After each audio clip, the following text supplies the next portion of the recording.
नमस्कार। आज के इस एक्सप्लेनर में हम मानव मन के उस उलझे हुए विज्ञान को डिकोड करने वाले हैं।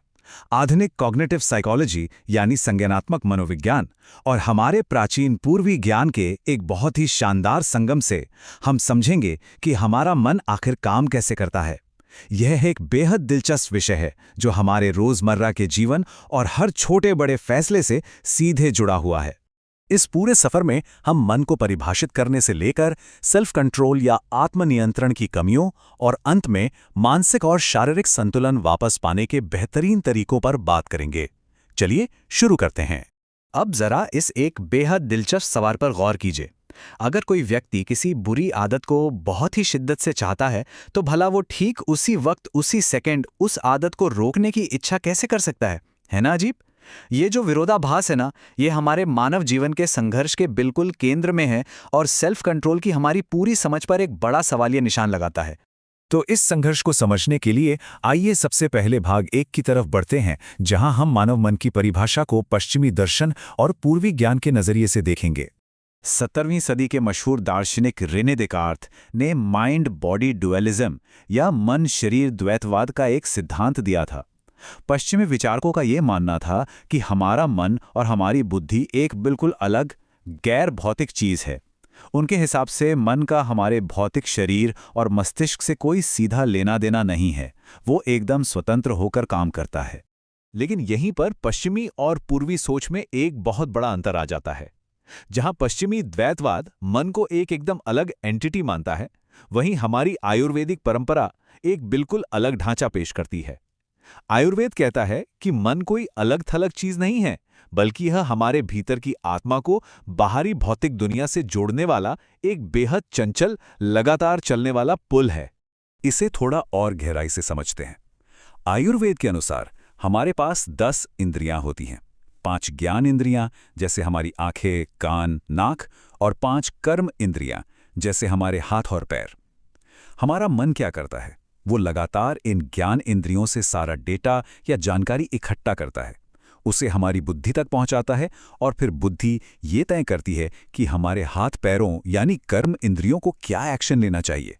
अब आते हैं भाग 2 पर। बुद्धि और इंद्रियों की इस लगातार चलने वाली रस्साकशी से एक बहुत ही रोचक मनोवैज्ञानिक दुविधा पैदा होती है, जिसे विल पावर पैराडॉक्स कहते हैं।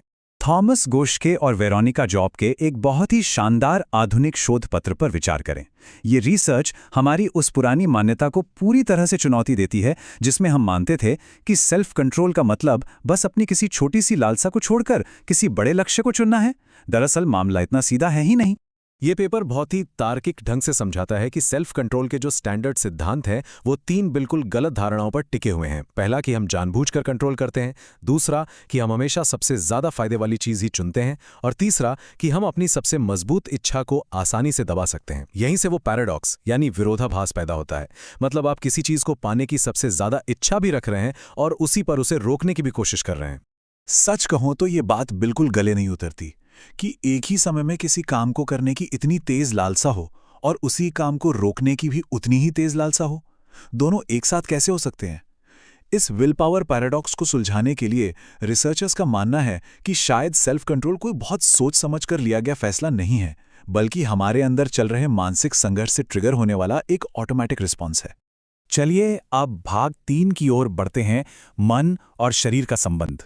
चूंकि हमारी कॉन्शियस विल पावर इतनी नाजुक और विरोधाभासी है, तो यह समझना बहुत जरूरी हो जाता है कि हमारा अवचेतन मन हमारे भौतिक शरीर पर कैसे असर डालता है। आयुर्वेद हमारे व्यक्तित्व को मन के 3 प्रमुख गुणों में बांटता है, जिन्हें त्रिगुण कहते हैं: सत्व, रज और तम। सत्व यानी शांति और पवित्रता, रज यानी बेचैनी और क्रोध, और तम यानी अज्ञानता और आलस। ये 3 गुण ही पूरी तरह से तय करते हैं कि आप दुनिया के साथ कैसे तालमेल बिठाएंगे और स्ट्रेस को कैसे हैंडल करेंगे। और ये कोई हवाई बात नहीं है। भावनाओं और हमारी शारीरिक बीमारियों का एकदम सीधा कनेक्शन है। हमारा मन और शरीर बिल्कुल अलग नहीं है, बल्कि एक कॉन्टिन्यूस लूप में काम करते हैं। जैसे कि चिंता और डर सीधे वात दोष को बढ़ाते हैं, जिससे नींद ना आना या जोड़ों का दर्द शुरू हो जाता है। गुस्सा सीधे पित्त को हिट करता है, जिससे एसिडिटी और सिरदर्द होता है। और गहरी उदासी कफ को बढ़ाकर शरीर में भारी सुस्ती लाती है। यानी आपकी हर नेगेटिव इमोशन का एक फिजिकल रिएक्शन पक्का है। इसी लूप को गहराई से समझते हुए हम आते हैं भाग 4 पर। बुरी आदतों को कैसे तोड़ें और अपने अवचेतन मन यानी सबकॉन्शियस की रीप्रोग्रामिंग कैसे करें। असल में हमारा जीवन काफ़ी हद तक हमारे सबकॉन्शियस माइंड से ही चलता है। यह मन उन कामों को तब तक कसकर पकड़े रहता है जब तक कि वो हमारी गहरी आदत ना बन जाएं। चूंकि बुरी आदतें 2 पल के आराम के लिए हमारे अवचेतन में बहुत गहराई तक जड़ जमा चुकी होती हैं, इसलिए उन्हें तोड़ने के लिए सिर्फ लॉजिक या तर्क काम नहीं आता। इसके लिए हमें कुछ बहुत ही पावरफुल इमोशनल लीवर्स की जरूरत पड़ती है। आर्ट ऑफ लिविंग का एक बहुत ही शानदार फ्रेमवर्क है जो 3 बेहद शक्तिशाली इमोशनल ट्रिगर्स की बात करता है: प्यार, डर और लालच। जरा सोचिए, किसी बहुत अपने को दिया गया एक वादा, डॉक्टर से मिली कोई आखिरी और खौफनाक चेतावनी, या फिर आदत छोड़ने के बदले मिलने वाला कोई बहुत बड़ा इनाम। ये मजबूत भावनाएं सीधे आपकी कमजोर इच्छा शक्ति को बाईपास कर जाती हैं और आपके सबकॉन्शियस माइंड को पूरी तरह से रीप्रोग्राम कर देती हैं। यहाँ पर एक बहुत ही गहरा विचार सामने आता है। जब हम किसी आदत को छोड़ नहीं पाते तो वो हमें अंदर ही अंदर परेशान करती है, और जब ये परेशानी अपने चरम पर पहुंच जाती है तो वो दर्द ही उस आदत को तोड़ने के लिए हमें मजबूर कर देता है। आसान भाषा में कहें तो जब किसी बुरी आदत को ढोने का दर्द उससे मिलने वाले टेम्पररी मजे से कहीं ज्यादा भारी हो जाता है तो हमारा मन खुद ब खुद उसे छोड़ने की प्रक्रिया शुरू कर देता है।